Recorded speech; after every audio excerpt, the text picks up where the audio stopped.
Right. Hi everyone. Good morning. Hi Rishabh. Hi Avni. Good morning Devam. Hi Natanya. Hi Siddharth.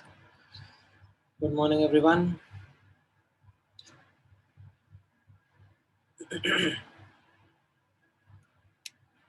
Right. धीरे धीरे join कर रहे हैं students. हाँ, मैं आपको डाउट लेक्चर वाले का पीडीएफ शेयर कर देता हूँ. ठीक है. रिकॉर्डिंग का क्या ही करोगे उसमें, डाउट डिस्कशन का recording. You will be wasting your time with that.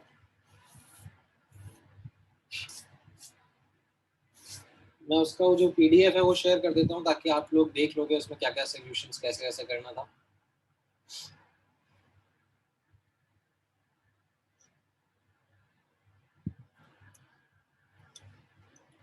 हाँ, दैट्स ओके विभूषिता. हाँ, वो सिंपल सा ही पार्ट था गौरव. तुम्हारे लिए तो मतलब it will be nothing. You don't need to worry about that. All right, चलो ठीक है. Let's move on to the next subtopic in the quantum mechanical model of atom. So अभी तक हम लोगों ने quantum mechanical model of atom के जो important results देख लिए हैं. They are orbitals, visualization of orbitals, then quantum numbers which help giving nomenclature to the orbitals, as well as describe key characteristics of orbitals. Then हम लोगों ने relative order of energy of orbitals का discussion कर लिया था. And we also spoke about angular momentum, orbital angular momentum and spin angular momentum. ठीक है. अब हम लोग next important result की तरफ move करना चाहेंगे, which is actually electronic configuration for a multi-electron system. However, before that, there is this small topic which I would want to close with the students, because many of you would have read this in the drawbacks of Bohr's model, Zeeman effect and Stark effect. Now, what was this Zeeman effect and Stark effect, and how was it a drawback in Bohr's model of atom? तो आप यहाँ पे notice करना. ठीक है. Apart from the definition that what is Zeeman effect and what is Stark effect, let me take you through the details a bit more. So let's say we have hydrogen atom. ठीक है. And हम उसका hydrogen का spectrum observe कर रहे हैं. Now say for a de-excitation from n equal to 3 to n equal to 2. ठीक है. The de-excitation in hydrogen atom can be from any orbit to any given orbit. So for example, let's say I am focusing on a de-excitation from n equal to 3 to n equal to 2. Now, according to Bohr's model of atom, for this de-excitation, what are the number of spectral lines that I should see for de-excitation from n equal to 3 to n equal to 2?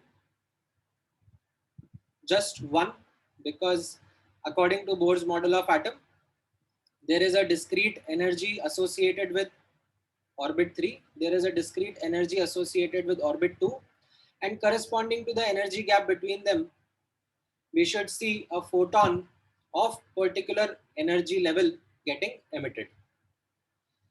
Now what Zeeman observed, ठीक है, यहाँ पर notice करना, what he observed can be read in the following way, that when an external magnetic field was applied, external magnetic field किसको apply करा? जो हमारा sample था, ठीक है, जो hydrogen atom का sample था, उसको हमने एक्सटर्नल मैग्नेटिक फील्ड के अंदर रखा. तो what we found was that n equal to 3 से n equal to 2. Just give me one moment, guys.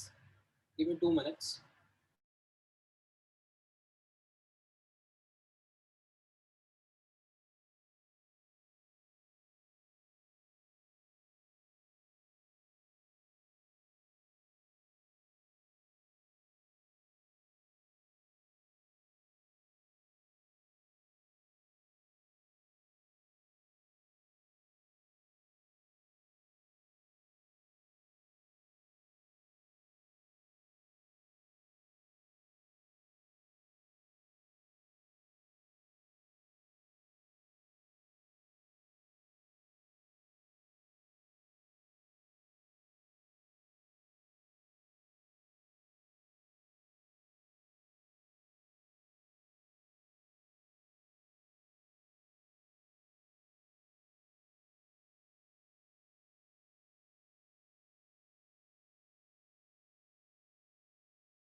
All right. Sorry, guys.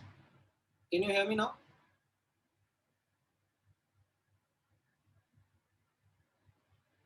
All right. So yeah, as I was saying, that if we were looking at a just a single electron atom, um, Just a second, guys. Sorry, I'm a little tied up. Just give me one moment.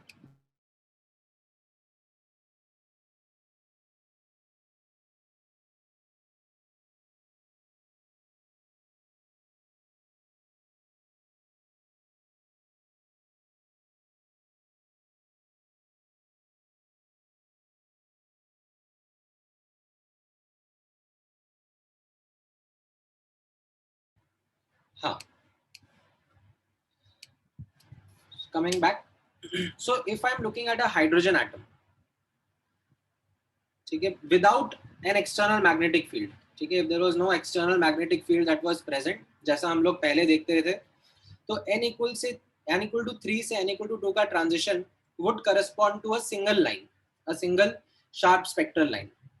But what Zeeman observed was that if I place the sample in an external magnetic field, then instead of a sharp line from 3 to 2, he found out that the line split up into multiple closely spaced lines. Now, for you to visualize this, ठीक है, यहाँ पर आप notice करो, जैसे मान लो ये हमारा discharge tube था, ठीक है, इसके अंदर हाइड्रोजन के एटम्स रखे थे एंड हमने उनको एक्साइट करा and then upon the excitation they emitted radiations, right.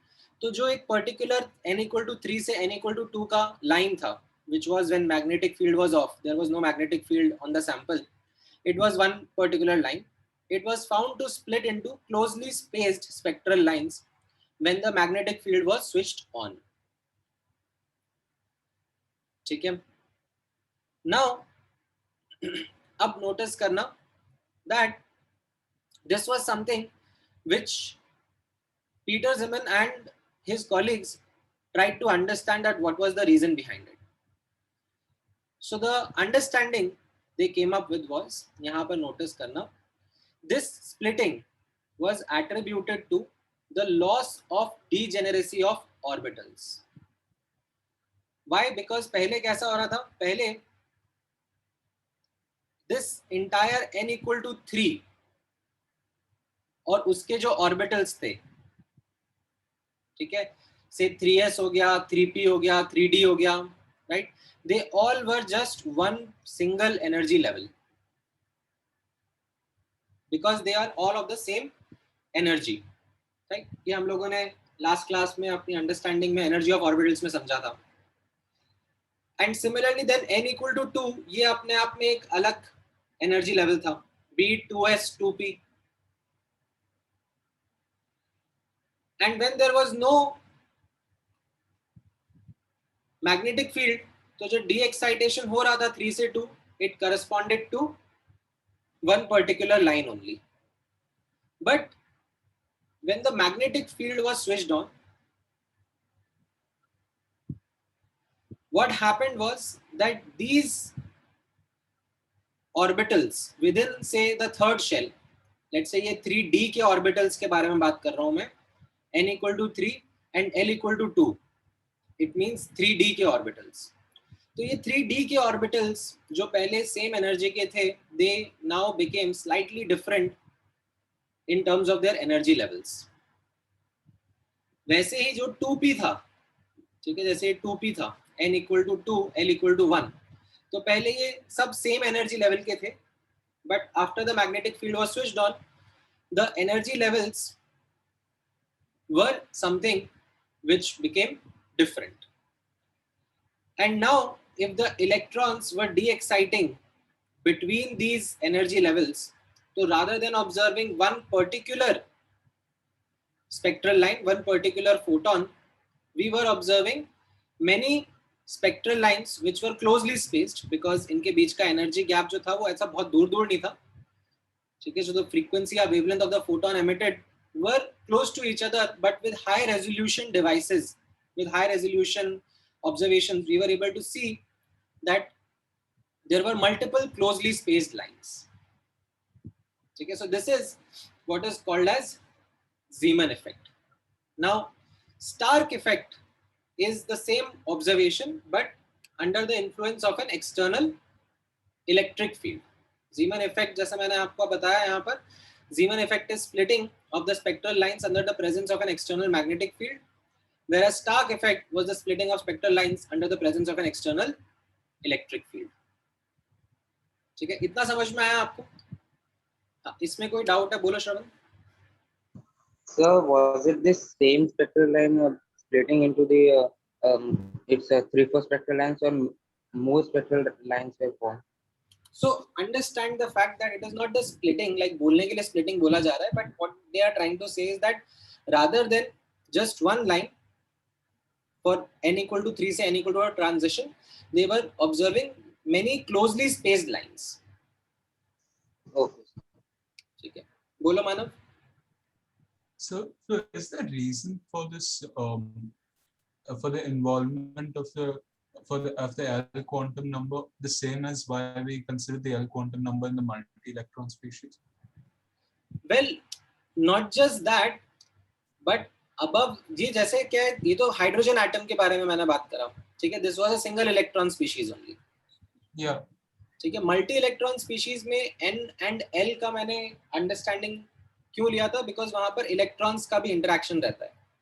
हाँ सर. ठीक है. Now what I'm talking about right now is a single electron species only, but that single electron species, when placed in an external magnetic field or an external electric field, leads to this aspect, leads to loss of degeneracy of orbitals.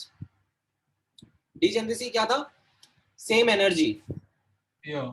Right. So जैसे 3s 3p 3d for single electron system, हम लोगों ने पहले समझा था that 3s 3p 3d were of the same energy level, right? But because of applying of this magnetic field, we understand that they become slightly different in their energy levels, right? And this was a drawback in Bohr's model, because Bohr's model में there was nothing like these 3s 3p 3d. Bohr's model में तो simple understanding थी that you have, you know, n equal to 2, n equal to 3, n equal to 4, and so on and so forth, right? So Okay, what sir. created these fine lines, closely spaced fine lines with each other, wasn't something which Bohr's model could explain. Okay, sir, but they're really, really close together. So very, very small energy gaps between them. हाँ. Fine, sir. Thank you. बोलो गौरव. Sir, so that means that when we are saying that we observe three spectral lines, or I guess more than 3 spectral lines, what we mean is that there's some transfer from the, let's say हाँ, the जैसे ये यहाँ पर L2. आपको arrows दिख रहे हैं ना, मतलब let's say corresponding to, now this is from 3d का एक particular orbital going to 2p का some particular orbital, or it could be some other possibilities. Yes, sir. So it's possible that there will be that like there's a transition between the same orbital, because now we're saying that the orbitals have different energy levels in themselves, energy subshells. Correct. So then it's possible that when there's a photon striking onto the atom, that there might be an excitation or de-excitation amongst the orbital. Yes, because in presence of this external magnetic field, the orbitals become a little different in terms of their energy levels. The earlier ones which were of the same energy level, they become now a little bit different. So, and this happens only in in only magnetic field or electrical field when they're exposed to those. When the sample is exposed to it, yes. So if it isn't exposed to it, then it will follow the degeneracy, whatever we learned, like Yes. the degeneracy of orbitals, like where the for single electron systems, the 2p and 2d will have the same, Correct. no, 3p and 3d. हाँ, ये वाला statement पढ़ो ना, in the absence, ये वाला statement आपको दिख रहा है ना, in the absence. Yes, sir. Yes. The Yes. hydrogen Yes. energies depend upon the principal quantum number. Yes, sir. Thanks. ठीक है. हाँ, बोलो तृप्ति.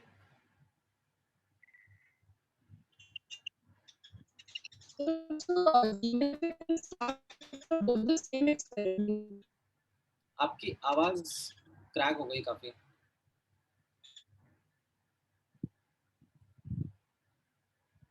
नहीं, I can't make out what you are saying. Anyways, चलो, तो अब इसमें मैं थोड़ा सा और आगे बताता हूँ. इसमें एक क्वेश्चन है आप लोगों के लिए, ठीक है. It is also a learning which you must take away from here. तो another detailed observation, ठीक है. एक तो splitting का observation था. ठीक है, that splitting of spectral lines happened.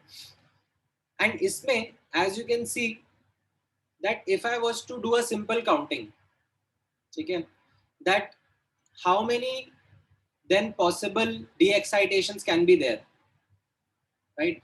So जैसे मान लो ये वाला जो energy level है, इसके corresponding a de-excitation like the one which is drawn over here, ये हो सकता है, या फिर ये हो सकता है, या फिर ये हो सकता है, right? या फिर if I take say the other energy level and start doing the counting, that what are the possible de-excitations that can happen, this one, this one, this one. So if I take a count that what are the possible number of de-excitations, what was observed was, ठीक है, यहाँ पे notice करना, that not all of them were found to be present. ठीक है, ऐसा नहीं मिला that सारे के सारे जो भी परम्यूटेशन कॉम्बिनेशन बन सकते हैं ऑफ डी एक्साइटेशन उनके करस्पॉन्डिंग हमें स्पेक्ट्रल लाइंस दिख रही हैं. We didn't find them. So यहां से एक अंडरस्टैंडिंग समझ में आई which is called as selection rule. What is this selection rule? This selection rule talks about that within these orbitals ऐसा नहीं है that सारे के सारे de-excitations occur. There are some transitions which are forbidden or they are highly improbable, while there are some that are allowed by the selection rules. Now, what are these selection rules? Without getting into the derivation, I'm just going to mention them over here. That between these, say 3D and 2P, the de-excitations that were observed must follow these two set of rules.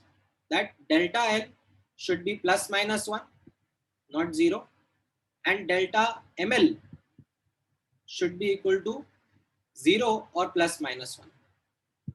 Okay. Now, as a background to these rules, they are based on certain laws of conservation of energy, momentum, and spin. But again, ये just मैंने लिखने के लिए लिख दिया. ठीक है. Otherwise, we are not even getting into any details of how these selection rules come. ठीक है. Just आपको ये ध्यान में रखना है. In case if a detailed question is asked that within these orbitals, which of the following transitions will be allowed or not allowed. ठीक है. जैसे for example, to help you understand this a bit more better, ये वाला एक question आपके सामने है. Which of the following transition is forbidden? 2s से 1s, 2p से 1s, 3d से 2p या 3p से 2s. So इसमें all you have to do is simply apply the concept of selection rule.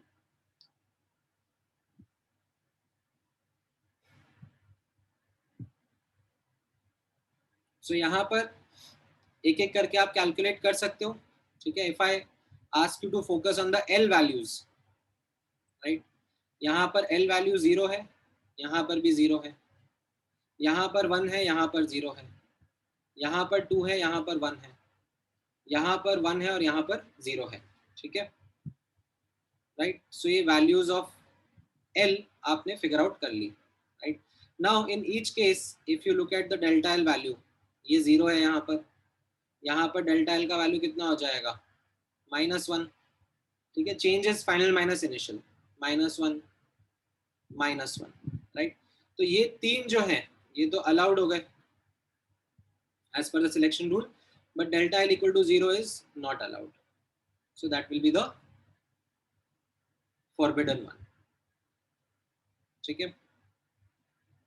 अच्छा, then let's say if I ask you another question based on this only, that which of the following transition is K alpha? Now, do you remember what was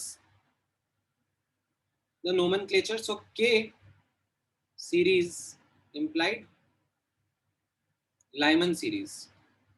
Okay, and K alpha would mean first line of Lyman series.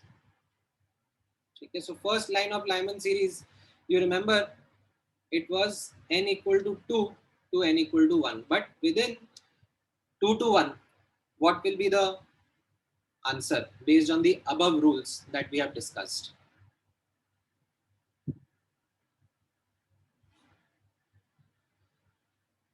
2s से 1s नहीं होगा. Why? Because it doesn't follow the selection rule. यहाँ पे delta L equal to 0 हो गया ना. So the correct answer would be actually 2p is to 1s. ठीक है. If we are looking at this kind of spectrum, ठीक है, where the sample is under the influence of say some external electric field or external magnetic field. ठीक है, समझ में आया? Basic है. See I will not want to get into a lot of detail of the derivation of this, but just आपको Stark effect मैं आपको बता देता हूँ इसमें क्या क्या चीजें हैं जो आपको ध्यान में रखनी है. ठीक है, rather than because you might have a lot of host of questions regarding this. इसमें you need to remember the term Stark effect and Zeeman effect and what they mean. Zeeman effect will be splitting of spectral lines when the sample of hydrogen atoms is present in an external magnetic field. And similarly, Stark effect is about splitting of spectral lines in the presence of when the sample is in presence of an external electric field. Okay, Bohr's model was not able to explain this because Bohr's model may like there was simple concept of energy levels n equal to 3 to n equal to 2 या n equal to 4 to n equal to 2 like particular n से particular n का. ठीक है, the explanation which came up when Zeeman effect was observed was that because of the external magnetic field the orbitals which were earlier degenerate, ठीक है, same energy के थे, they are no more degenerate, they have become a little different in terms of their energy level. And that is what causes instead of one line we see multiple lines. Okay, because closely spaced multiple lines, spectral lines corresponding to those slightly different energy gaps. ठीक है, इतना ही theoretical understanding है आपका. ठीक है, इतना Zeeman effect का theoretical understanding is good enough. Now इसमें थोड़ा सा डिटेल में मैं आपको लेके जा रहा हूँ which is regarding this concept of selection rule. That is when Zeeman effect was studied in detail that what are the transitions that can be there, तो उसमें ये समझ में आया that rather than observing all the possible de-excitations, there were only few combinations that were observed, and that was something which was then analyzed and found to be following certain set of rules, and we call them now selection rules. So what are those rules? यहाँ पर आपके सामने है that delta L should be plus minus 1 and delta ml should be 0 or plus minus 1. That's it. If these are followed, then the transitions are going to be allowed. Otherwise, we say that they are highly improbable or forbidden. Okay. All right. So ये एक छोटा सा topic था which I wanted to close before I wanted to move to the next topic, which is the electronic configuration of a multi-electron system. ठीक है. अभी मैं Stark effect, Zeeman effect में और कोई डाउट्स एंटरटेन नहीं करूंगा.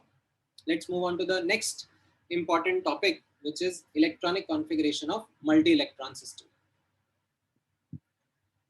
Now, इसके पहले हम लोगों ने एनर्जी लेवल का डिस्ट्रीब्यूशन देखा था in the orbitals of multi-electron system, which was followed using n plus L rule.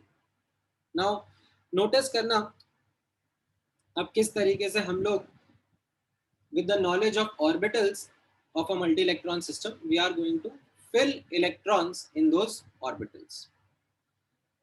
Now, this electronic configuration will be based on certain set of rules. एक एक करके हम लोग वो rules discuss करेंगे. However, it is important for you to understand that those rules are going to give us the answer of the ground state configuration of the multi-electron atom or ion.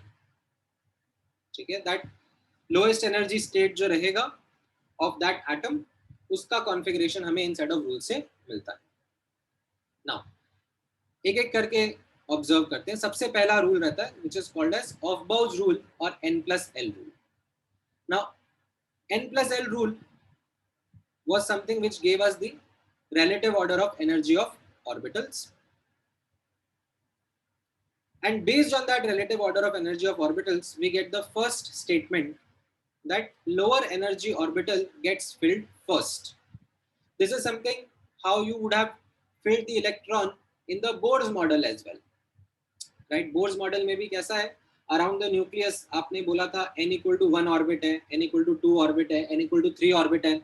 तो जो lower energy orbit होते हैं वो पहले fill होते हैं, फिर जब वो कंप्लीटली फिल हो जाते हैं तो फिर नेक्स्ट हायर एनर्जी ऑर्बिट की बात आती है, उसमें फिर इलेक्ट्रॉन्स फिल होते हैं. तो उसी तरीके से यहाँ पर भी lower energy orbital gets filled first.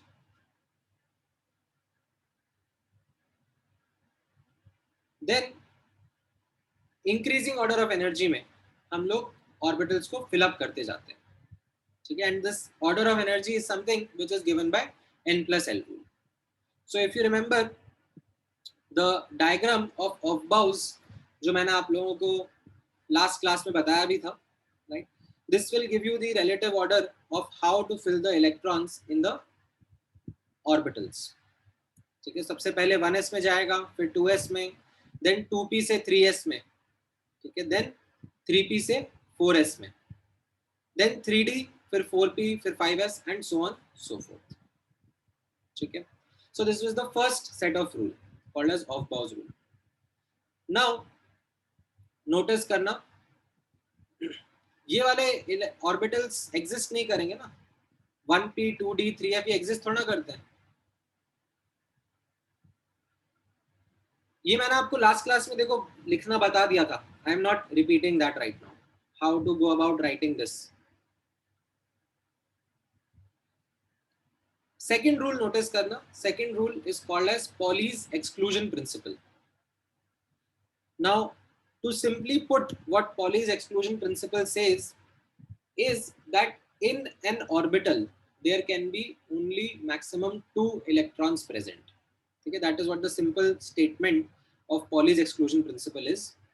However, उसका थोड़ा सा और detailed version जो रहता है वो इस तरीके से रहेगा that in an atom or ion, no 2 electrons can have the same set of all 4 quantum numbers.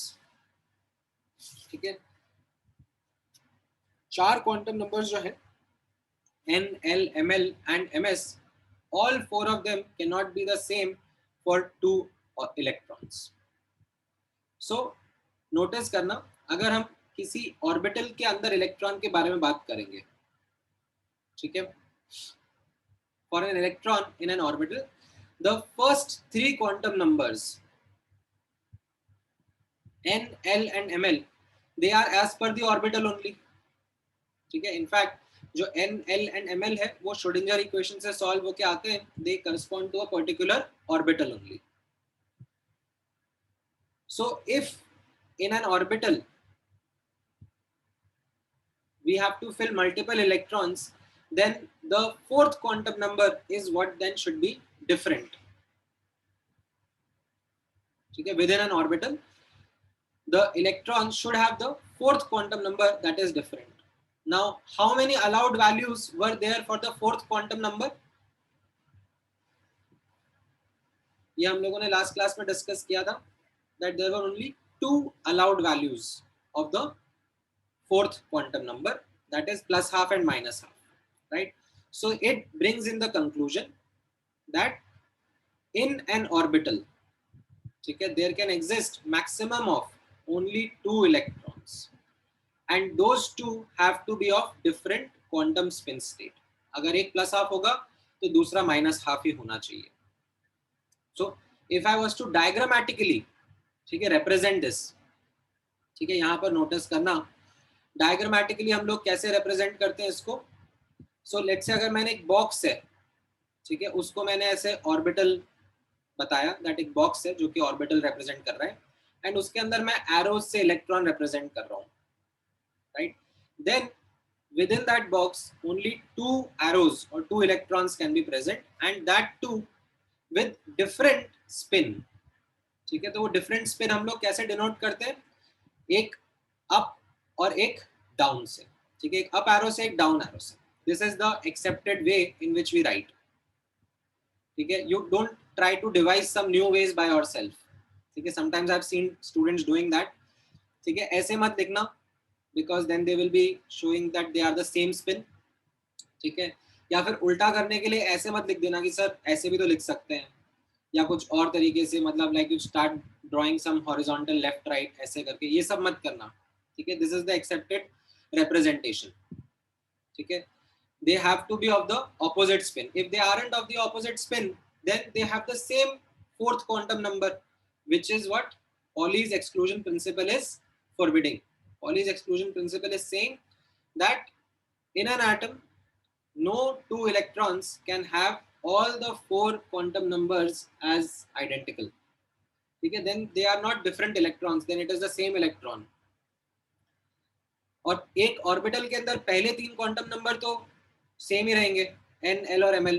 तो with in that orbital the number of electrons can be then only maximum 2, because there are only two allowed values of the fourth quantum number, that is the spin quantum number.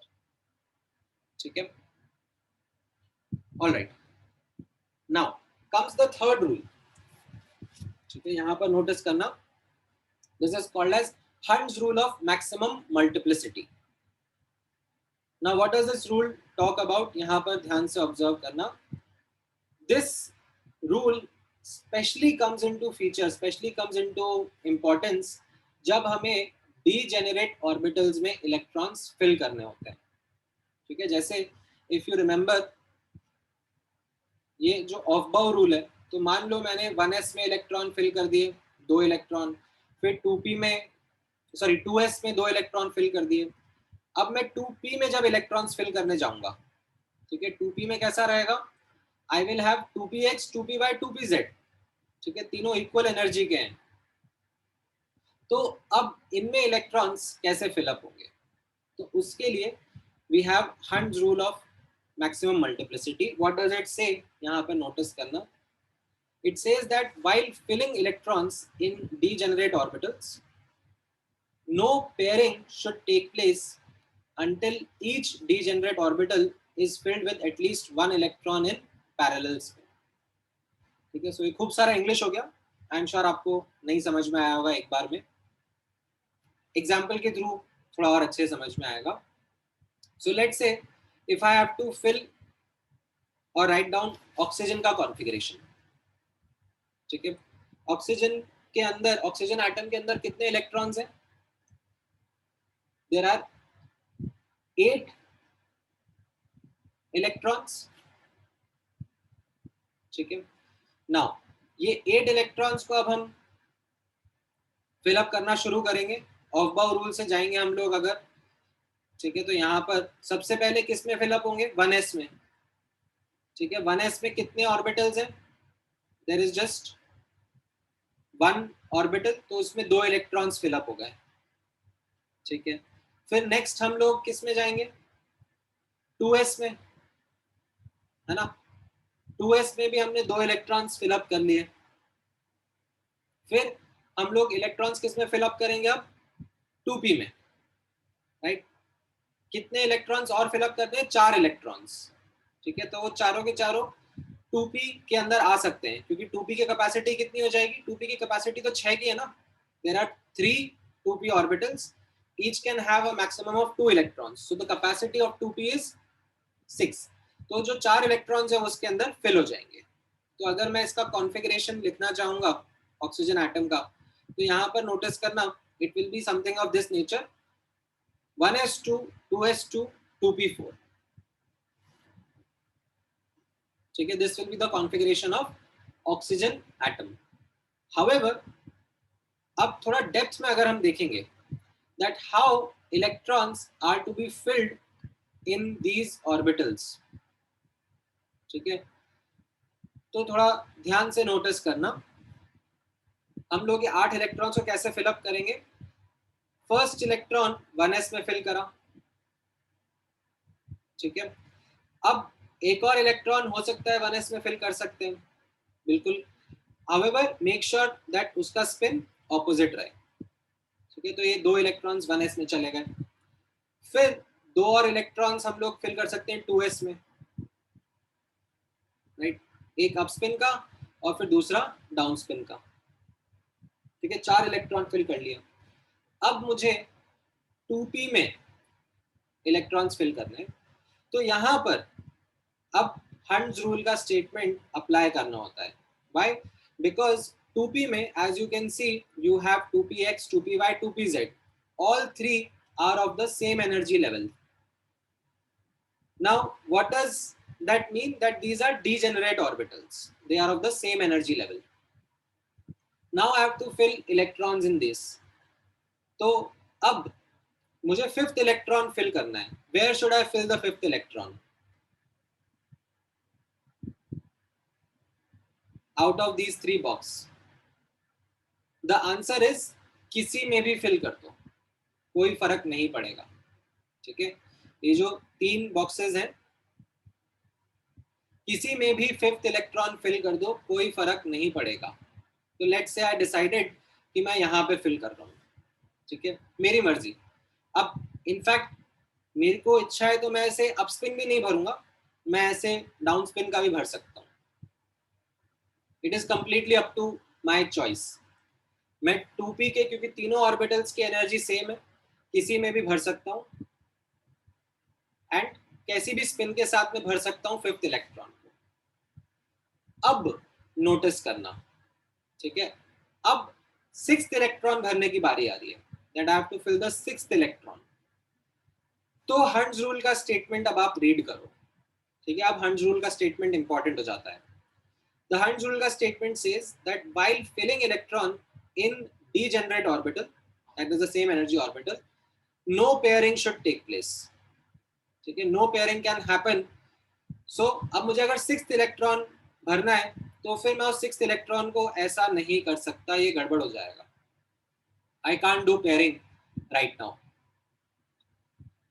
ठीक है, what is it then I have to do? तो यहाँ पर आप notice करना, this is saying that no pairing should take place until each degenerate orbital is filled with at least one electron in parallel spin. ठीक है, parallel spin और same spin. तो यानी कि अब मैं पेयरिंग नहीं कर रहा हूँ छठा इलेक्ट्रॉन. ठीक है, मुझे दूसरे किसी ऑर्बिटल में ही भरना पड़ेगा and also I have to put it in parallel spin, like the same down spin में ही मैं फिल कर सकता हूँ. ठीक है, I can't do this that एक इलेक्ट्रॉन डाउन स्पिन में कर दिया, दूसरा इलेक्ट्रॉन अप स्पिन में भर दिया. नहीं, that is also not allowed. ठीक है, all I can do is fill the electron in another degenerate orbital and that in the same spin. तो ये सिक्स्थ इलेक्ट्रॉन हो गया. ठीक है, अब सेवेंथ इलेक्ट्रॉन फिल करना है. तो where do you think I should put the seventh electron?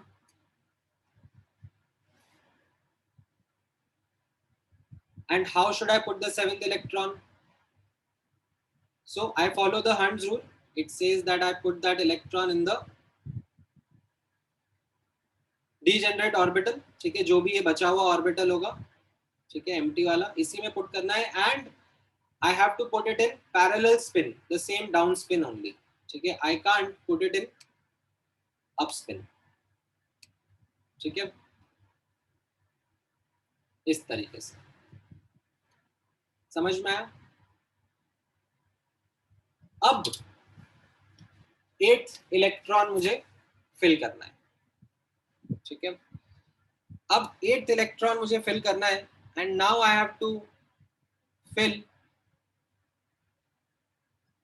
अभी ये 2p तो एम्प्टी बचा हुआ है, इसमें है अभी स्पेस.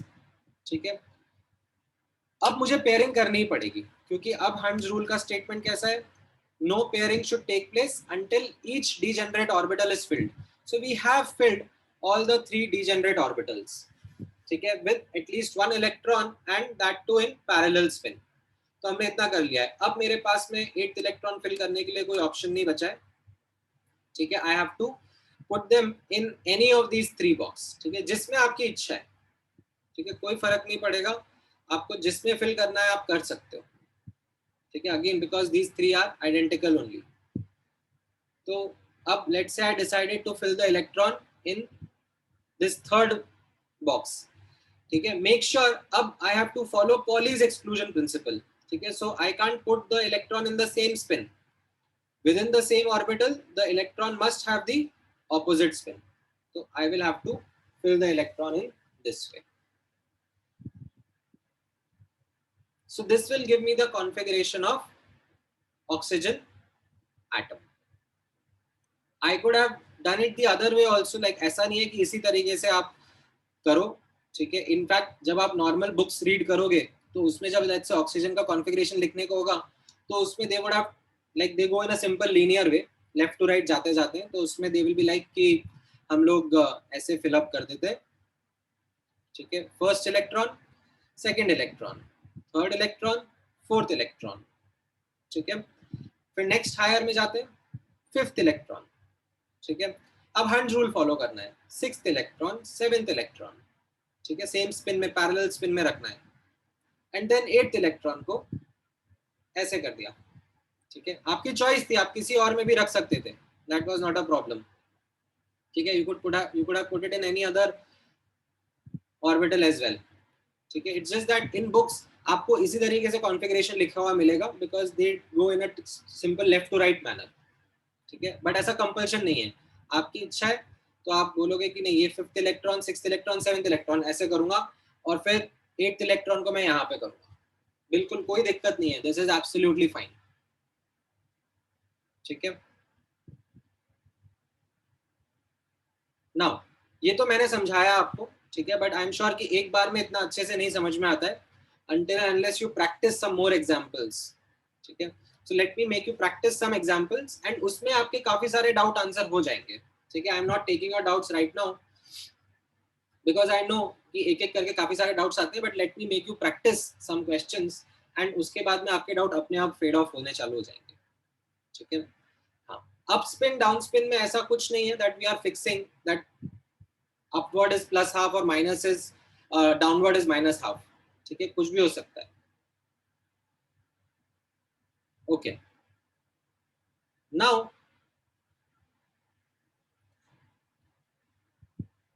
इस वाले पार्ट को चलो स्किप करते हैं एक बार के लिए, ठीक है. ये मैं थोड़ी देर में ही एक्सप्लेनेशन बताता हूँ.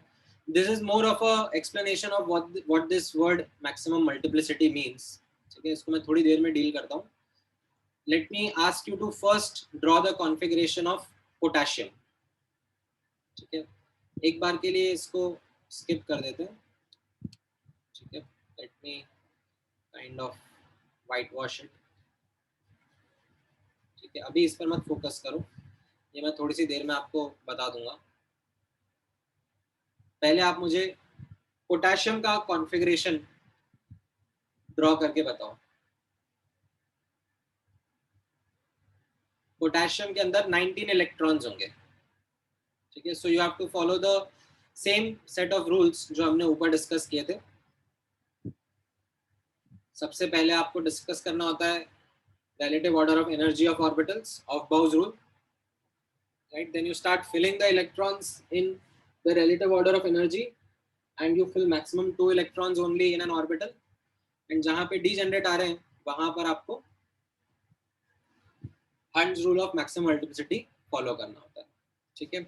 I would like you to draw both, एक तो ये short वाला जो 1s 2s 2p वाला था, ठीक है, as well as the box diagram. I would appreciate if you draw the box diagram also because that will give you a sense of how to fill the electrons. Okay, draw the box diagram as well.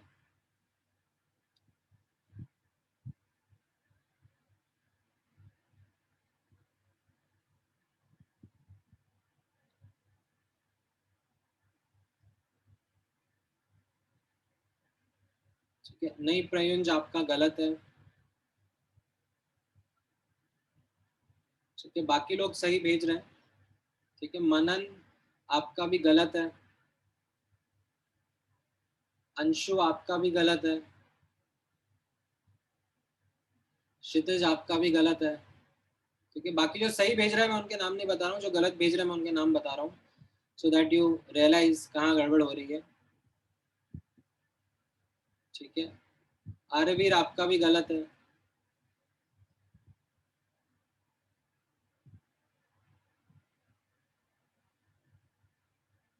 तन्मय आपका भी गलत है,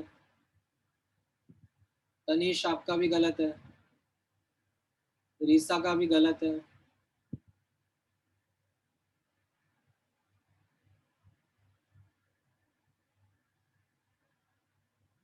केशव आपका भी गलत है।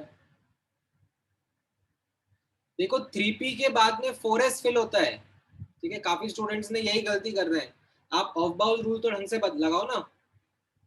1s के बाद में 2s भरता है, 2s के बाद में 2p, 2p के बाद में 3s, और 3s के बाद में 3p, लेकिन 3p के बाद में 4s भरता है। ये ऑफ बाउंड रूल था ना। 1s फिर 2p 2s फिर 2p 3s, 3s के बाद में 3p फिर 4s भरता है, देन फिर 3d भरता है। ठीक है,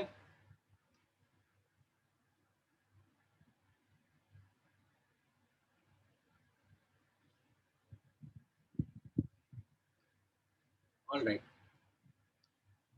सो यहाँ पर ठीक है, इफ आई कैसे कैसे करना होगा देखो, I will show you the steps. ठीक है, काफी सारे स्टूडेंट्स ने करेक्ट आंसर दे दिया है, जिनको आंसर नहीं आया है, जिन्होंने गलत आंसर दिया है, ठीक है, आप यहाँ पे ऑब्जर्व करो।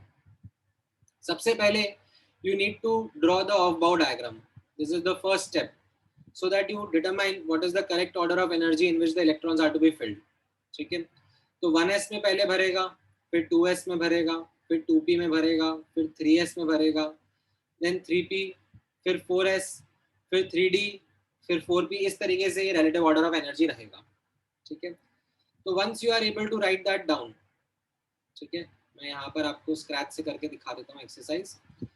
दैट 1s में इलेक्ट्रॉन्स भरेंगे, फिर 2s में, ठीक है, फिर 2p में, ठीक है, फिर 3s में, फिर 3p में, फिर 4s में, फिर 3d में, फिर 4p में, and so on so fourth.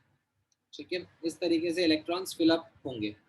अब इनकी कैपेसिटी कितनी कितनी रहेगी उसके हिसाब से मैं ये 19 इलेक्ट्रॉन्स फिल करता हूँ। सबसे पहले 1s में 2 इलेक्ट्रॉन्स, फिर ये फुल हो जाएगा। नेक्स्ट में आ जाएंगे 2s में 2 इलेक्ट्रॉन्स, फिर ये फुल हो जाएगा। फिर 2p में 6 इलेक्ट्रॉन्स, फिर नेक्स्ट 3s में 2, फिर 3p में 6, फिर 4s में, ठीक है, कितने हो जाएंगे अब मेरे को यहाँ पे काउंटिंग करने दो।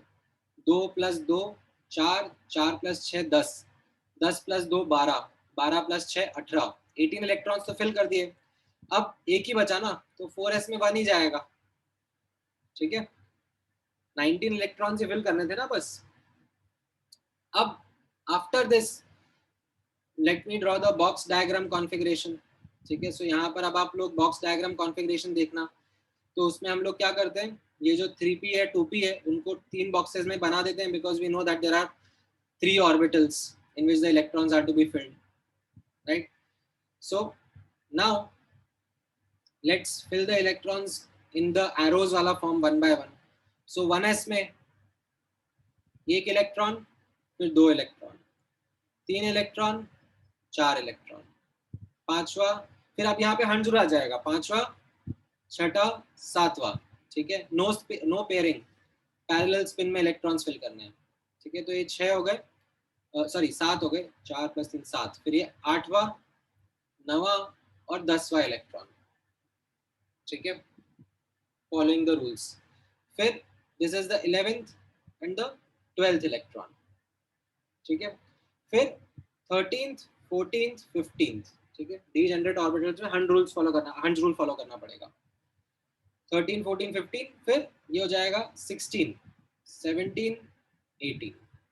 ठीक है, फिर 19th इलेक्ट्रॉन 4s में जाएगा। ठीक है, अब मैं अप स्पिन में लिखूं या डाउन स्पिन में लिखूं? The answer is any choice can be taken. ठीक है, आपको इच्छा है अप स्पिन में लिखो, आपको इच्छा डाउन स्पिन में लिखो, कोई फर्क नहीं पड़ेगा। ठीक है, तो ये बॉक्स डायग्राम रिप्रेजेंटेशन समझ में आया? ठीक है, अब इसको समटाइम्स और शॉर्ट में कर देते हैं। ठीक है, sometimes what they do is they, ये एक तो ये रिप्रेजेंटेशन हो गया, ठीक है, जिसमें ऐसे लाइक 1s 2s इस तरीके से लिख रहे हैं, that is one way of writing configuration. The other is this box diagram representation, ऐसे बॉक्सेस में आप एरोज फिल करते हुए जाओगे। Now there is a shorter version of this also, a more condensed version of this. तो इसमें क्या करते हैं, जैसे 18 इलेक्ट्रॉन्स हैं, तो वो तो आर्गन का कॉन्फ़िगरेशन हो जाएगा, like this will be exactly argon का कॉन्फ़िगरेशन। 18 इलेक्ट्रॉन्स, तो उस पूरे को कंडेंस वे में ऐसे आर्गन लिख देते हैं। ठीक है, एंड उसके आगे देन बॉक्स बनाते देते हैं, दैट उसके आगे का कॉन्फ़िगरेशन जो है वो क्या रहेगा, ठीक है. This makes things a bit more faster and more easy to comprehend, because आगे फ्यूचर में हमें क्या है, जो आउटर मोस्ट इलेक्ट्रॉन्स होते हैं उनके ऊपर ज्यादा फोकस करना होता है, because they are the ones that will be participating in reactions and bonding, ठीक है. तो ये अंदर वाले इलेक्ट्रॉन्स को तो हम ऐसे शॉर्ट में ऐसे आर्गन से रिप्रेजेंट कर देते हैं, ठीक है. 4s1 लिखा है वो विभूषिता, ठीक है, एक इलेक्ट्रॉन भरा है ना इसमें. चलो एक और अटेम्प्ट लोगे. ब्रोमीन का कॉन्फ़िगरेशन ड्रॉ करो, ठीक है. 35 इलेक्ट्रॉन्स होंगे ब्रोमीन में, ये मैं आपको बता देता हूँ. And follow the same set of steps जैसा मैंने ऊपर करा है. First you draw the relative energy of orbitals and then start filling the electrons in them, ठीक है. आप तीनों फॉर्म का कॉन्फ़िगरेशन मुझे बताओ, ठीक है, तीनों जो रहेंगे, ठीक है. मे बी आपको नोबल गैस का शायद इतना अच्छे से आइडिया नहीं होगा, बिकॉज आपको अगर पीरियोडिक टेबल अच्छे से याद है तो ठीक है, ठीक है. बट अगर पीरियोडिक टेबल नहीं याद है तो भी it's okay, you can still figure out. In fact इसमें तो आर्गन ही रहेगा, चलो ट्राई तो करो, ठीक है. In the mean time if you have doubts तो मैं ले लेता हूँ, ठीक है. बाकी आप लोग ट्राई करो. बोलो शर्वण. Sir, so the concept of sorry sir, the octet rule is no more applicable, right? That 8 electrons should be there in the outermost shell. Right, आपको इसी तरीके से कॉन्फ़िगरेशन फिल करना है. Okay, sir. And so, what was the means? Did under any proof that there should be parallel streams? नहीं, सबका proof है, सबके पीछे लॉजिक है, सबके पीछे डिटेल्ड मैथ्स है. बट अभी के लिए मैं सबसे पहले जो सबसे इम्पोर्टेंट ऑब्जेक्टिव है वो मैं आपको बता रहा हूँ, दैट आप इलेक्ट्रॉनिक कॉन्फ़िगरेशन लिखना तो सीखो. Okay. बोलो So, Harsh. sir, so what is the basis of Hundred rule maximum multiplicity? मैं थोड़ा सा आपको एक आइडिया देने की कोशिश करूंगा, ठीक है. But bottom line is that you need to remember these Okay. rules of filling configuration of electrons. That is what is the more important aspect. Understood, sir. ठीक है. बोलो गौरव. So my question was more related to here we are taking into consideration that all the degenerate orbitals will have the same energy, but then as we discussed for Zeeman effect and Stark effect, like if we have an external magnetic or electrical field, then the orbitals have different energy, like the same orbitals, like if they have 3px will have a different energy than 3py. Sir, so then does the configuration of the orbitals change? Electronic configuration. Configuration वही रहेगा, energy levels कम ज्यादा हो जाएंगे ना. Then I would say that 3s sorry 3px 3py 3pz they won't be degenerate. Sir, so then we'll just treat them as orbitals which go from lower to higher energy. हाँ, और And then we'll fill electrons like that. हाँ, सो उसमें कैसा रहेगा that उनके लिए set of rules नहीं है, ठीक है. दीज सेट ऑफ रूल्स, इसलिए मैंने स्टार्टिंग में आपको बताया था, they are for the Only ground for- state configuration, Okay, sir. ठीक है.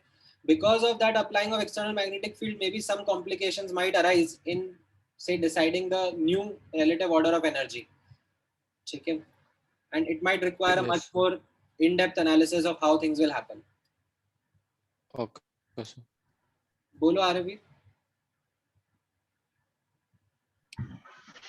सर मुझे पहले तो ये डाउट था कि सर जैसे हमने ऑक्सीजन का एग्जांपल लिया था, उसमें हमने 2p ऑर्बिटल में जाके हंस रूल लगाया था, तो स्टार्टिंग से नहीं लगा सकते? 1s में भी एक ही फिल करूं, 2s में भी एक ही फिल करूं, फिर पूरा 2p भर लूं, उसके बाद दूसरा फिल करूं, ऐसे चलेगा? नहीं, मतलब सबसे पहले तो आपको रिलेटिव ऑर्डर ऑफ एनर्जी में जाना है ना, लोअर एनर्जी से हायर एनर्जी में जाना है.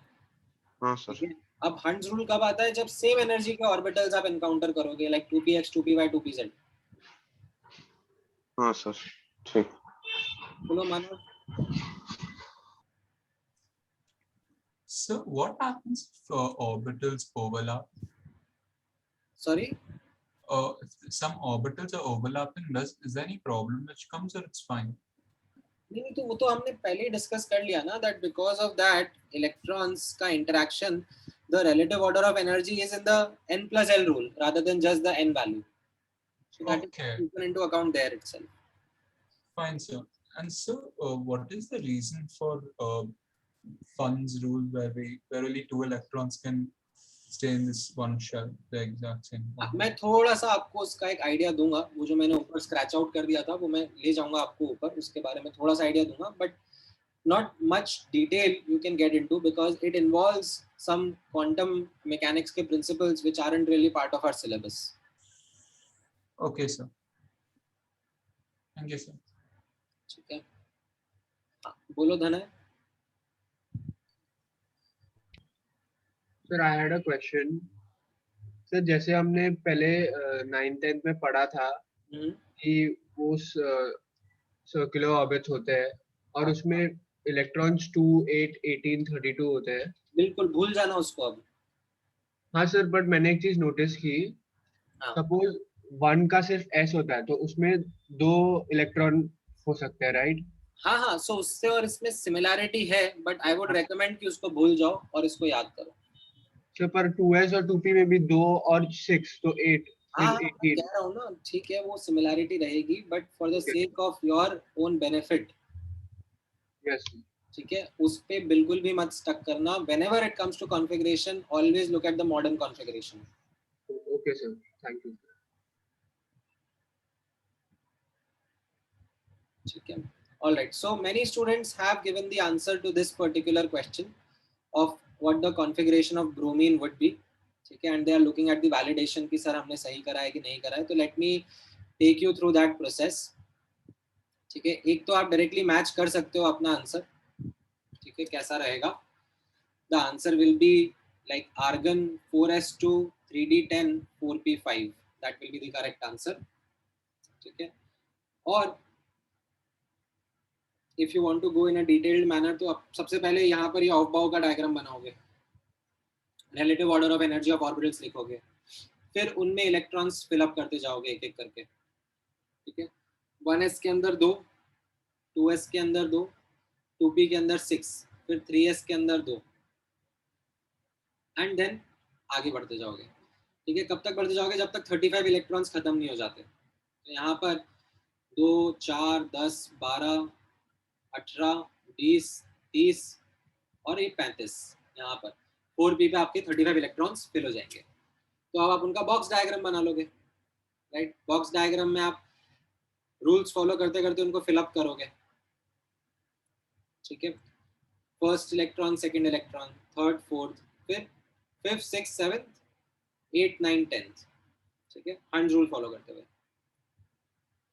फिर 11th, 12th, then 13, 14, 15. ठीक है, एंड देन 16, 17, 18. इस तरीके से आप बढ़ते जाओगे. हाँ, अब इस कॉन्फ़िगरेशन में किसी को कोई डाउट है? Any particular doubt in this configuration? ठीक है, don't ask me about the stability unstability, वो मैं अभी बताऊंगा, अभी बताया नहीं है. ठीक है, ये जो कॉन्फ़िगरेशन फिलअप हुआ है, ठीक है, इसी में, ठीक है, you don't take zinc, you take only noble gases over here. हाँ, बोलो ईशान. सर, हाँ,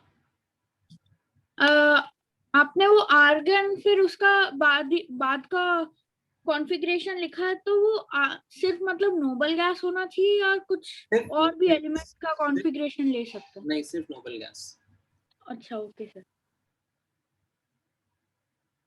ठीक है, ऑलराइट देन. हाँ, बोलो स्वयं.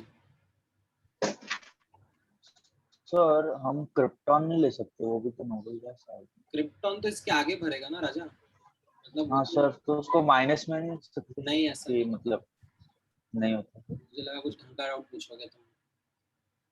कैसे काम कर रहे हो? ठीक है,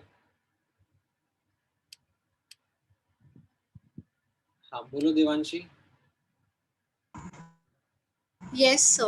So the aspect of the Zeeman effect which takes place is because of the loss of the degeneracy of the orbitals, right?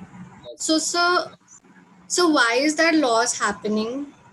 it has something to do with the angular momentum, but let's not get into that detail right away because Okay, there's a derivation like a mathematical thing to that.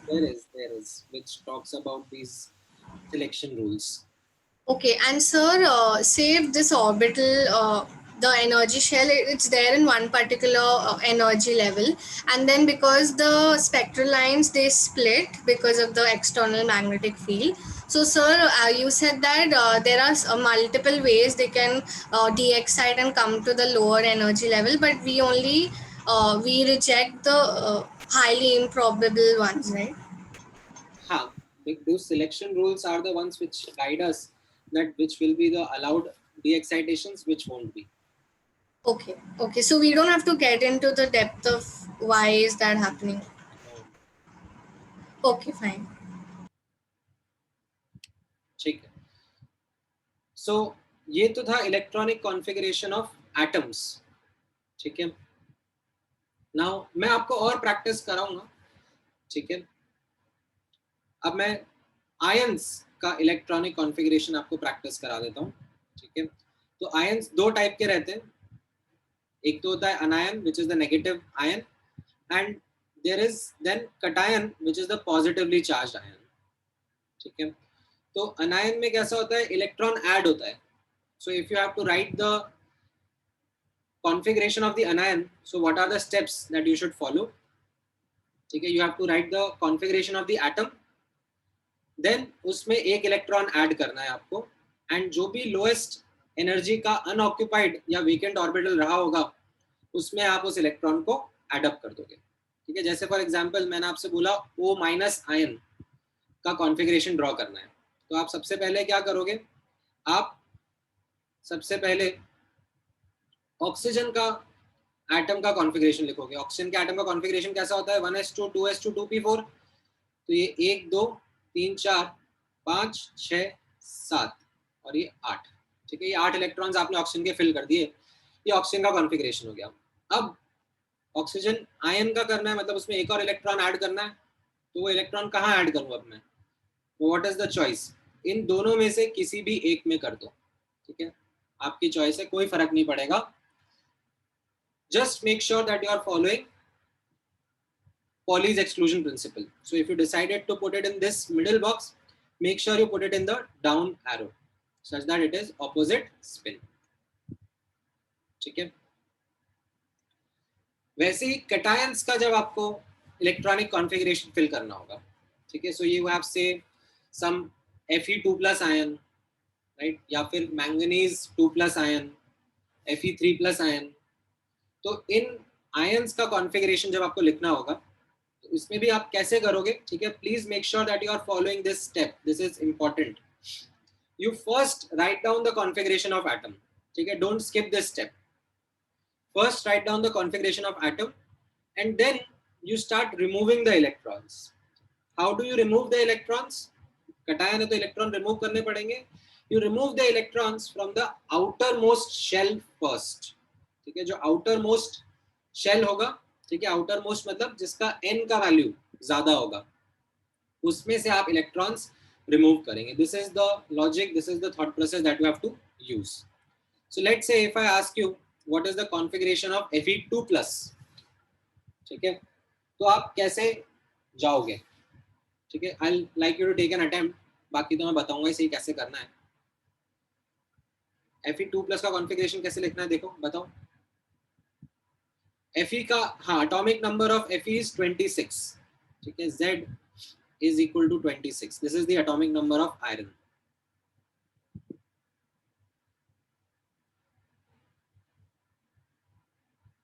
Try करो.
Alright, कुछ students सही answer दे रहे हैं. There are still some students who are not being able to give the correct answer. ठीक है. अच्छा, there are some students जो कि गलत आंसर दे रहे हैं bye doing step 2 first and then doing the step 1. ठीक है. What they are doing is that they are first removing the electrons, like they are saying or they are doing कि 26 है, अब Fe2+ है तो इसमें से 2 इलेक्ट्रॉन रिमूव कर दो और 24 इलेक्ट्रॉन्स फिर फिल कर दो. आपको ये नहीं करना है. This is what I am telling you, that you should not do it this way. You should first write the configuration of atom and then remove the electrons from the outermost shell. You don't do step 2 first and then step 1. ठीक है, otherwise गलती हो जाएगी.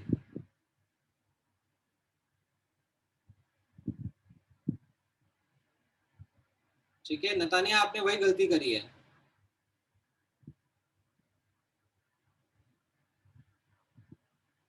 ठीक है, in fact many of you have made the same mistake.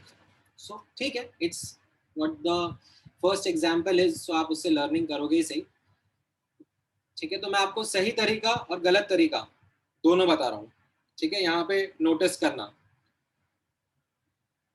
सबसे पहले गलत तरीका, ठीक है, which most of you are doing. Fe has 26 electrons, so Fe2+ has 24 electrons, and then you start drawing the 24 or putting the 24 electrons in its configuration. ठीक है, that is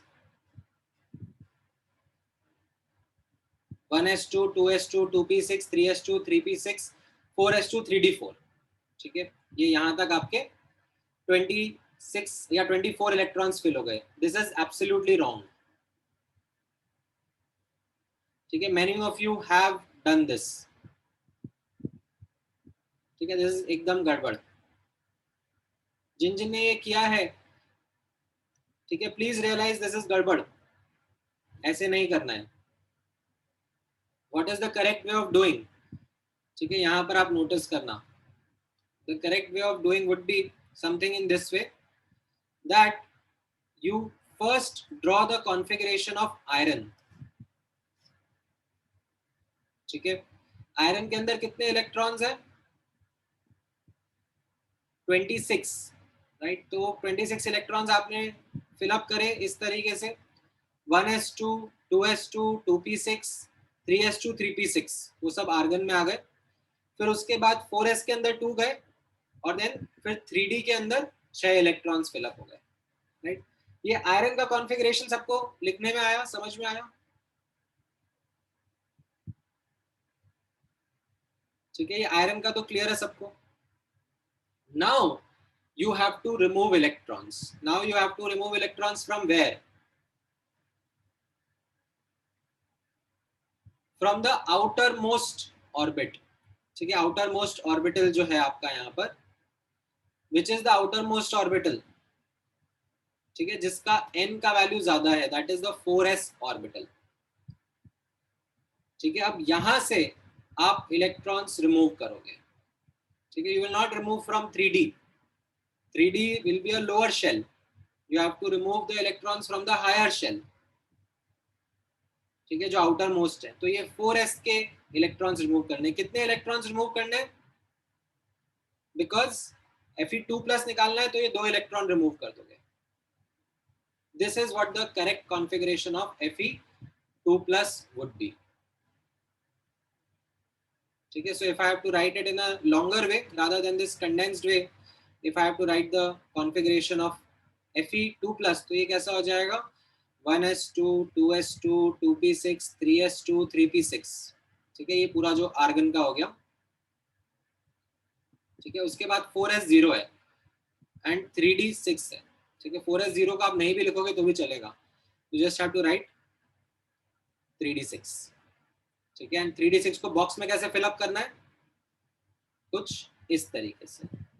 ठीक है, लाइक अनपेयर्ड इलेक्ट्रॉन्स पहले जाएंगे, 5 हो गए, तो उसके बाद छठा वाला आप किसी में भी डाल दो पेयरिंग करके.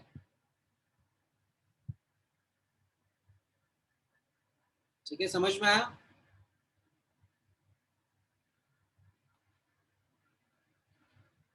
हाँ. हाँ मैं डाउट्स लेता हूँ एक एक करके। आप Fe3+ का कॉन्फ़िगरेशन क्या लिखोगे? What will be the configuration of Fe3+? अब मुझे एक और इलेक्ट्रॉन रिमूव करना है, कौन सा इलेक्ट्रॉन रिमूव करना चाहिए इसमें से?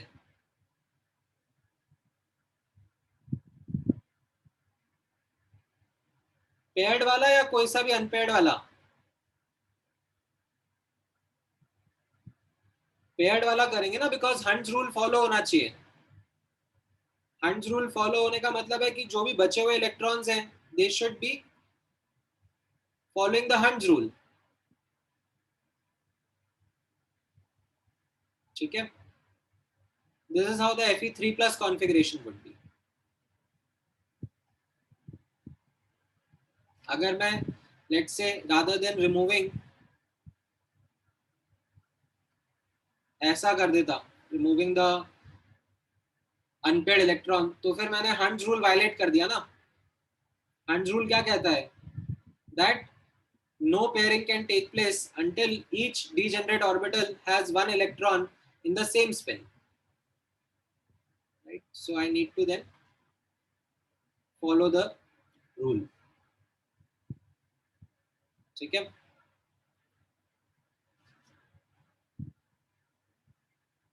नहीं आपको एनर्जी के पर्सपेक्टिव से नहीं सोचना है। यहाँ पे जो आउटर कॉन्फ़िगरेशन है, आउटर मोस्ट शेल है, उसमें से इलेक्ट्रॉन रिमूव करना होगा। ठीक है, it is based on a concept called as screening effect और शील्डिंग इफेक्ट, जो कि मैं बाद में पढ़ाऊंगा, बट अभी के लिए आपको यही रूल ध्यान में रखना है। और गलत तरीका भी ध्यान में रखना है। गलत तरीका is something which is what the blunder that many students make. ठीक है, हाँ मैं एक एक करके डाउट्स लेता हूँ आपके। ठीक है, जब तक मैं आपको एक और क्वेश्चन देता हूँ। ठीक है, let's say given this knowledge of the atomic number, I am asking you to draw the configuration of cobalt 2+ ion. cobalt 2+ ion का configuration draw करो और उसमें मुझे calculate करके बताओ that how many unpaired electrons are there in that ion. ठीक है, and ये मैंने atomic number की help आपको दे दी है जो 3D के elements है। ठीक है, ये आप याद रखोगे तो बेटर रहेगा आपके लिए। ठीक है, in the meantime let me take your doubts एक एक करके। हाँ बोलो मनन।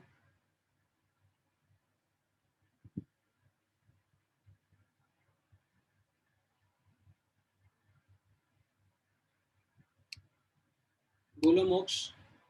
हेलो सर कौन बोल रहा विवान। है? No.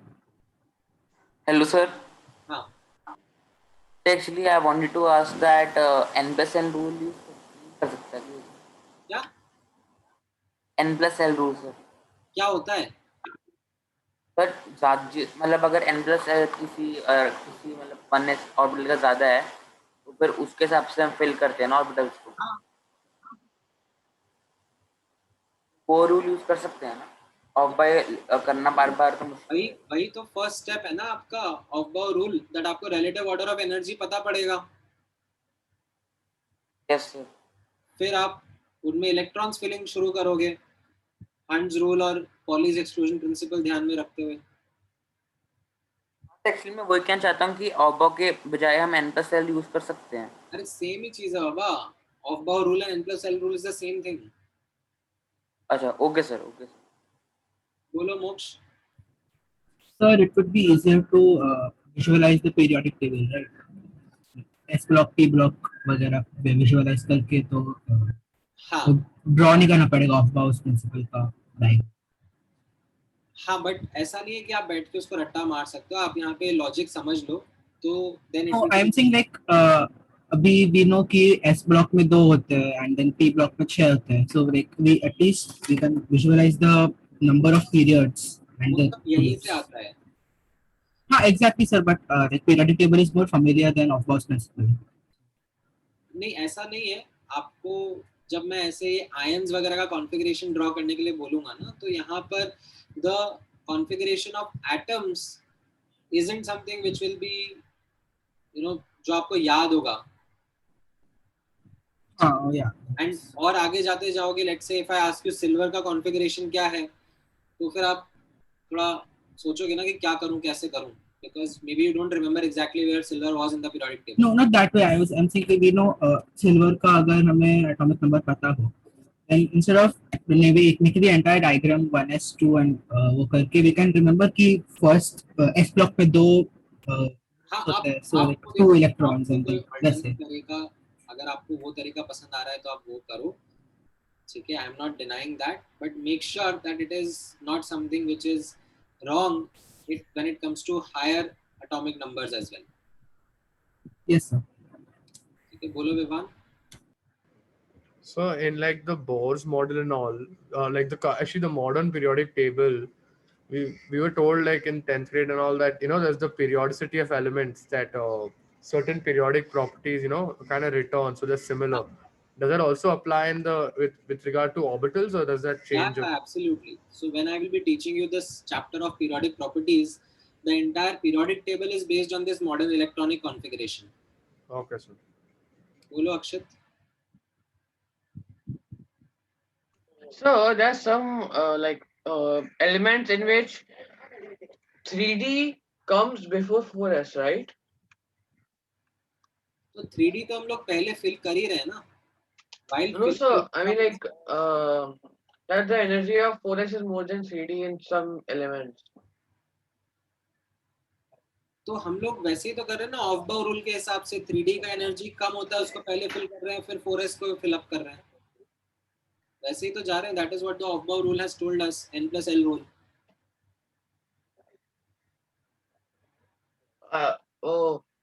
I thought there were some elements in which like there's a change in the orbitals. वो मैं करवाऊंगा, जो एक्सेप्शंस हैं उनके बारे में आएंगे, बट पहले यहाँ पे नॉर्मल वाले तो कर लें. ठीक है, बोलो आदर्श. सर मैंने पहले इसके बारे में थोड़ा पढ़ा था, और उसमें जब भी हम क्रोमियम या फिर कॉपर का ये कॉन्फ़िगरेशन करते हैं तो उसमें 4s1 हो जाता है और 3d5 और I'll discuss those exceptions. Sir and जो Fe2+ है उसमें भी 24 इलेक्ट्रॉन्स आते हैं ना, तो वो भी क्रोमियम जैसे क्यों नहीं होता? एक्सेप्शन के साथ में बताऊंगा आपको. ठीक है, अभी उसके बारे में आप थोड़ा सा देर होल्ड कर लो. I'll answer that question in a while. ठीक है, बोलो विनायक. सर मुझे वो 4s0 वाला नहीं समझा सर. 4s2 से 4s0 कैसे हो गया?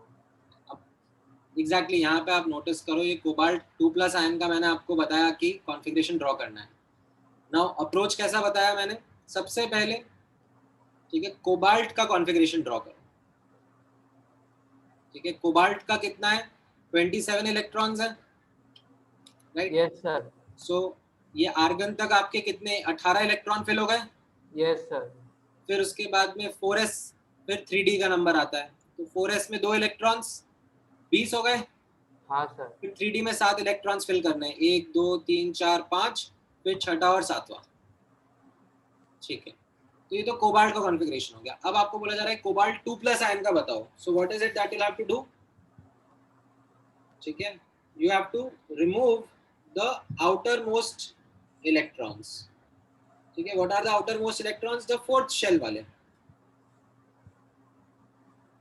Sir, no, 3d7 is not the outermost नहीं, shell. Fourth shell है ना, fourth shell is the outermost shell. Okay sir. ठीक है, so that is the 4s. Outermost, remove the electron from outermost shell.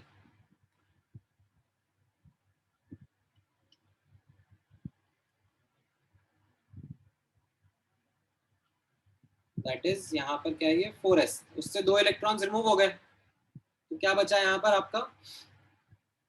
Cobalt का 2+ ion का configuration, argon and then 3d7, और कितने unpaired electron है इसमें? 3 अनपेयर्ड इलेक्ट्रॉन है. ठीक है, let's say if I would have asked you to draw the configuration of cobalt 3+ ion, what would have been the configuration of cobalt 3+ ion, and how many unpaired electron would it have?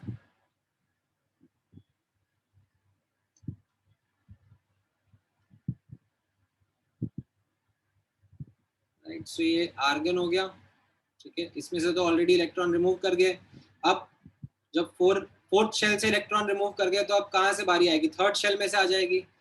Third shell में से 3d7 में से electron remove करने पड़ेंगे, right. कौन सा electron remove करूं? I will have to remove any of the paired up ones so that Hund's rule is followed. ठीक है, तो ये 3d6 configuration रहेगा आपका, and you will have 4 unpaired electrons. ठीक है, ये कोबाल्ट 3+ आयन का कॉन्फ़िगरेशन हो जाएगा आपका। समझ में आया? ठीक है। Of course there are now certain exceptions to these configuration, वो हम लोग बात करेंगे, ठीक है, but that requires a bit more dedicated time. अभी के लिए let me quickly recap that अभी आपको कितना याद होना चाहिए, कितना आपके लिए important take away रहा है आज की क्लास का, ठीक है। So ये जो इलेक्ट्रॉनिक कॉन्फ़िगरेशन वाला पार्ट है, ठीक है, इसमें given the atom, ठीक है, given the atomic number, you are able to follow the Aufbau's rule, Hund's rule and Pauli's exclusion principle, ठीक है, to draw the configuration of the atom. Based on that, you can draw the configuration of ions also, ठीक है। अनायन में, cation में जब भी configuration draw करना होता है, you have to first write the configuration of the atom, ठीक है। Don't try to be using shortcuts. पहले एटम का कॉन्फ़िगरेशन लिखो और फिर उसमें इलेक्ट्रॉन ऐड या सब्ट्रैक्ट करो, ठीक है। जब कटायन की बात आ रही है तो उसमें electron you will have to remove from the outer most shell first, ठीक है। इस तरीके से आपको ये करना रहेगा। हाँ, अगर लेट्स से मैंने आपको कोई एग्जांपल दिया, से समथिंग लाइक जिंक के बाद में क्या आ जाता है? गैलियम, ठीक है। गैलियम का कॉन्फ़िगरेशन ड्रॉ करने के लिए बोलूंगा, ठीक है। गैलियम का एटॉमिक नंबर हो जाएगा 31, तो उसमें, ठीक है, लेट्स से यहाँ पर ये गैलियम का कॉन्फ़िगरेशन आपको ड्रॉ करना है, 31 इलेक्ट्रॉन्स हैं। तो आप इसमें, फिर मैंने आपको बोला कि गैलियम प्लस एंड गैलियम 3+ का कॉन्फ़िगरेशन ड्रॉ करना है, तो कैसा रहेगा? अब आप गैलियम के केस में जाओगे, सबसे पहले आप बोलोगे कि देखो 18 इलेक्ट्रॉन्स तो आर्गन में चले गए, ठीक है। 1s2, 2s2, 2p6, 3s2, 3p6 इतने आर्गन में चले गए, ठीक है। फिर उसके बाद आप क्या करोगे? आप देन 4s, फिर 3d, ठीक है, एंड देन 4p। तो ये 18 इलेक्ट्रॉन्स, फिर ये 19, 20, 21, 22, 23, 24, 25, 26, 27, 28, 29, 30 और फिर 31, राइट। अब लेट्स से गैलियम प्लस है, तो एक इलेक्ट्रॉन कहां से रिमूव करना रहेगा? Where do I remove that electron from? From the 4p1, ठीक है। गैलियम 3+ है, तो फिर कहां से इलेक्ट्रॉन रिमूव करूंगा? 4p का तो हो गया, उसके बाद ये 4s के 2 इलेक्ट्रॉन्स रिमूव कर देना, ठीक है। इस तरीके से आपको जाना रहेगा, ठीक है। ऑलराइट, तो आज के लिए इतना डिस्कशन काफी है, ठीक है। I am not going to teach anything new, just going to take up some doubts, तो आप मुझे डाउट्स पूछ सकते हो। बाकी फिर नेक्स्ट क्लास में मैं ये एक्सेप्शन से स्टार्ट करूंगा, क्रोमियम, कॉपर और इनके एक्सेप्शंस जो रहेंगे, and it will be an important discussion because lot of students have lot of misconceptions regarding these exceptions. कैसे करना रहेगा हैंडल में बताऊंगा। हाँ, क्विकली एक एक करके फटाफट डाउट्स बताते जाओ। सबसे पहले बोलो मनन, फटाफट बोलना। सॉरी सर, वो मेरा हैंड मतलब नीचे नहीं गया। बोलो हर्ष। Yes sir, so this was regarding आपने जो Fe2+ वाला एग्जांपल दिया था, आपने बोला 4s में से दोनों इलेक्ट्रॉन्स निकाल देंगे एंड देन d में there will be 6 electrons left 3d में. But my thinking was कि since half filled and full filled orbitals are more stable, the Fe2 plus would have considered argon 4s1 3d5 since s and d both are half filled. नहीं, वो देखो मैं आपको exception, मेरे को पता है ना कि आपके दिमाग में सारे डाउट्स आ रहे हैं. That's why I'm not taking exceptions in a rushed manner. मुझे वो डिटेल में लेना पड़ेगा because lot of students have lot of misconceptions about exceptions. Okay sir. ठीक है, वो मैं आपको क्लियर करके दूंगा नेक्स्ट क्लास में. ठीक है सर. बोलो Nehal. So the selection rule you gave for Zeeman effect, is it valid for both Zeeman and Stark or only? It is. Okay. Thank you. That's. बोलो अरित. Sir, in the case of nitrogen, sir, so in the 2p shell, so if we write one as upspin, so the rest two also we have to write as upspin only, Yes. right? In the rest two boxes. Yes. Okay, sir. Thank you, sir. बोलो रोमेर. Sir, in this cobalt example, the 3D should have more energy, right? Because n plus l, so it is 3 plus 2, 5, and while 4s is 4 plus 0 and 4. So, sir, 3D should have more energy than 4s. But why third orbit should have less energy than fourth orbit, right? So, sir, how is this possible? That 3D has more. उसमें कैसा होता है ना that after the electronic configuration is filled up, ठीक है, then because of the influence of the electrons, there is this observation, there is this property called as shielding or screening effect, which inner electrons do and outer electrons as a result face or experience lesser nuclear charge. ठीक है, ये मैं आपको बताऊंगा in periodic properties chapter. Because of that, what we understand is that outermost electrons, okay, the 4s electrons are the ones which are going to get removed first as compared to the inner ones which are the 3d electrons. Okay, so while filling configuration, okay, you have to follow that rule that we were talking about. But once the configuration is filled up, okay, then it is the 4s electrons which are going to be the outermost electrons and going to be removed first.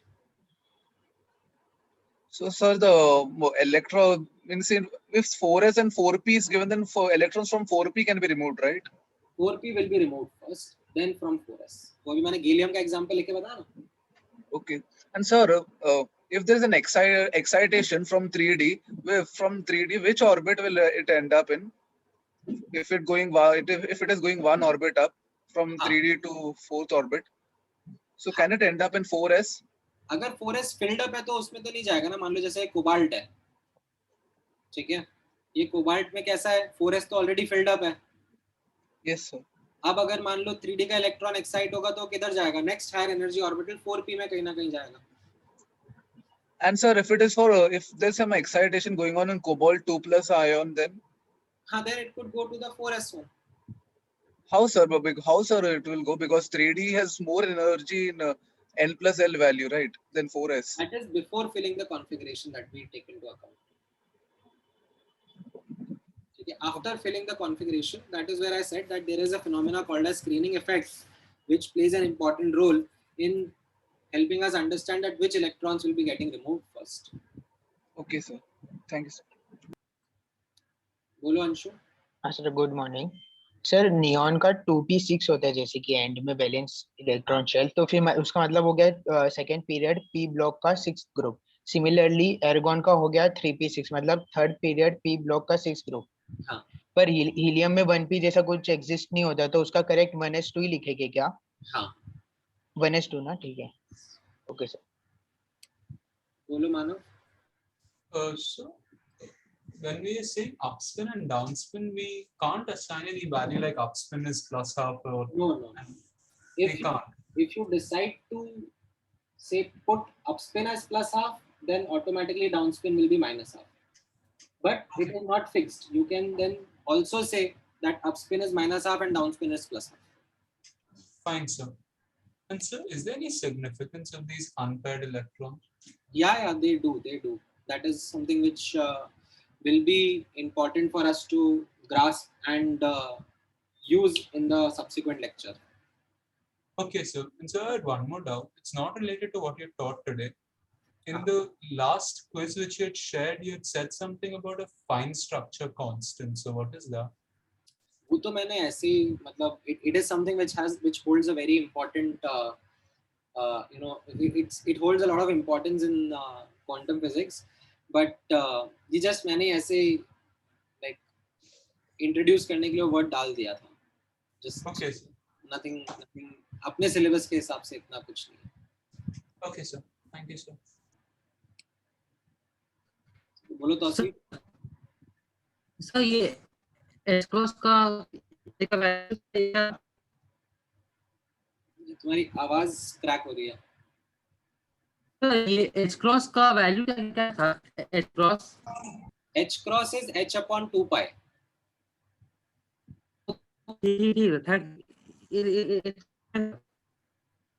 तुम chat पे लिख दो, तुम्हारी आवाज बहुत ज्यादा crack कर रही है. बोलो प्रकाश. So, हाँ. sir, will you do the configuration of excited states of atom? So, like in multi-electron species. एक आध क्वेश्चन कराऊंगा. है एक आध क्वेश्चन है booklet. Okay, sir. Okay, sir. Sir, and I wanted to ask how many more lectures will you take to finish this chapter? लगेंगे 3-4 lecture और लगेंगे अभी, बिकॉज Yes, sir. जिस लेवल पे आप लोगों के डाउट्स रहते हैं, मतलब I was hoping to do exceptions today, but Yes, sir. वो थोड़ा तो स्पीड स्लो हो रहा है because of the way in which all the doubts come in. Yes, sir. Okay, sir. Thank you so much. बोलो तन्मय. Yes, sir. I have doubt in Zeeman effect. Can you scroll up? You have a doubt in what? Zeeman effect. Can you scroll up? बोलो. Sir वो magnetic field of है ना, उधर क्या लिखा है sir? वो n = 3 उसके ऊपर सर, मैग्नेटिक फील्ड ऑफ के ऊपर. मतलब हाँ सर, वो लिखा ना n = 3 and what is that? TON = 2 sir वो. n equal हाँ to सर भाई. n equal to 3 to n equal to 2 ये एक्साइटेशन है ना. Okay sir. ये जो था ना, ये इसी को मैंने ऐसे 2 ओके सर. एरो कर देते हैं. Okay sir. Thank you sir. बोलो Devanshi. Yes, I just wanted to confirm that when we are doing the electronic configuration for anion, so we add the electron in the vacant shell, right? Right. And for cation, we have to take the outermost shell into account, right? That's not for anion, right? Yes. Okay, sir. Thank you. बोलो मानव. So, is it possible for an electron to go from L = 2 to L = 1, but with the same principal quantum number?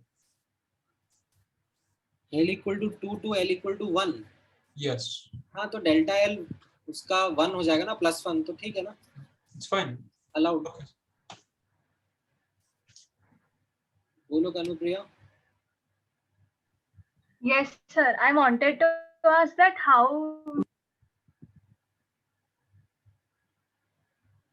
means. दोबारा बोल दो, आपकी आवाज बीच में break हो गई. Sir, I want to ask that how we are able to observe these spectral lines. How are we able to observe these spectral lines? जो visible है वो तो आंखों से दिख जाती हैं. Yes, sir. But in this case, means the Zeeman effect and how we are able to do that. हाँ, so जो visible नहीं है, ठीक है, तो उनके लिए we have special techniques. मान लो कोई रेडिएशन इंफ्रारेड वाला है, वो आंखों से तो दिखेगा नहीं. Yes. ठीक है, तो there would be certain detectors which can detect if certain frequency के photons are like coming up and striking the detector, and as a consequence we will know that okay ये configuration के lines हमें observe हो रहा है. Okay, sir. And sir, one more doubt, like if we draw the configuration of cation and anion, that means in the examples there is no electron in 4s orbital, but then also we have to draw that box, means that orbital. नहीं, ऐसा जरूरी नहीं है, वो तो मैंने यहाँ पर जानबूझ के दिखाया है तो स्ट्रेस ऑन द पॉइंट कि भाई 4s से इलेक्ट्रॉन रिमूव हो रहा है. Oh, okay, sir. ठीक है, Okay, लिखोगे तो चलेगा. ठीक है. Thank you, sir. बोलो आदर्श. Sir, सब मैं आपको पहले बोल रहा था ना कि वो कॉपर और क्रोमियम में एक्चुअली ऐसा कुछ रहता है कि half filled shells are more stable than जो एक दो एक्स्ट्रा रहते हैं अनपेयर्ड वैसे टाइप ऑफ। तो सर पर मेरे को एक डाउट था कि जो हमने Fe2+ का किया था उसमें भी अगर हम देखेंगे तो और क्रोमियम में भी देखेंगे तो दोनों में 24 इलेक्ट्रॉन है। Let me talk about that exception first and then I'll answer your doubt. Okay sir. बोलो Lakshmi. Yes, sir. Sir, in the compressed electronic configuration, why do we take argon only and no other element? नहीं ऐसा नहीं है, no other element के बारे में बात नहीं है। जैसे for example if I was to draw a configuration of से मरकरी, ठीक है, तो मरकरी में तो कितना एटॉमिक नंबर होता है मरकरी का, मुझे भी याद नहीं है, लेट मी 80 होता है, ठीक है। तो अब मरकरी का जब मैं कॉन्फ़िगरेशन लिखूंगा तो उसमें आई विल यूज जो मरकरी के जस्ट पहले वाली नोबल गैस होगी, ठीक है, तो उसका कॉन्फ़िगरेशन ऐसा ज़ीनॉन और फिर आगे जो भी फिलअप हो रहे होंगे वैसा हो जाएगा, ठीक है। नोबल गैस तो हम लोग इसलिए यूज करते हैं कि वो जो लाइक खूब सारा ऐसे मैं अदरवाइज लंबा सारा कॉन्फ़िगरेशन हो जाएगा ना, 1s से स्टार्ट करूंगा, 1s2 2s2 2p6 ऐसे करता जाऊंगा, तो कहीं पर तो एक क्लोजेस्ट नोबल गैस आ जाएगा, उसको कंडेंस करके ऐसे ज़ेनॉन में लिख दिया और फिर उसके आगे की कॉन्फ़िगरेशन लिख दिया, ठीक है। Okay, sir. ऑलराइट, चलो ठीक है, आज के लिए इतना डिस्कशन काफी है। Then I'll share these notes and I'll also see if you can do some questions based on this configuration part, ठीक है, as immediate practice for the next class. चलो, all right then, take care guys, bye bye.